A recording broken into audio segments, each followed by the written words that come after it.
పడుగు పీకల మధ్య కలబోసిన దుఃఖం. దివాస్ పైల్ రాత్ పైల్ డ్యూటీల్లో కరిగిపోతున్న నేత కార్మికుల జీవితాలు, ఆసరా లేక బలవన్మరణ బలిపీఠాలు.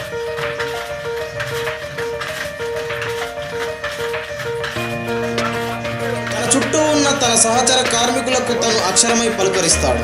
జీవితాన్ని చదవడం నేర్చుకున్న కవి ఆడపు లక్ష్మణ్ మనకు సిరిసిల్ల నేతన్నల గొంతుకై వినిపిస్తాడు. సిరిసిల్ల 9వ తరగతి వరకు చదివాను.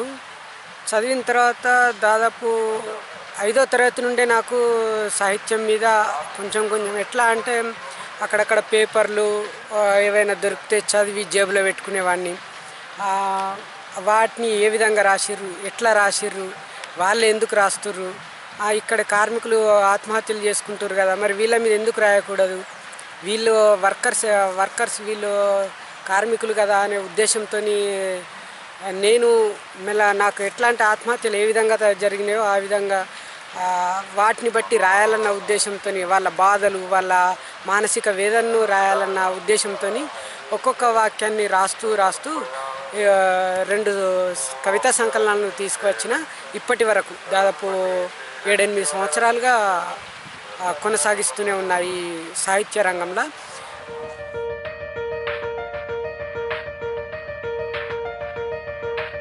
ఇప్పుడు నడుస్తున్న సాహిత్య చరిత్రలో నేత జీవితాలను కవిత్వంలో వినిపిస్తున్న ఆడపు లక్ష్మణ్ సాహితీ సేద్యంలో మరింత ముందుకు సాగాలని కోరుకుందాం.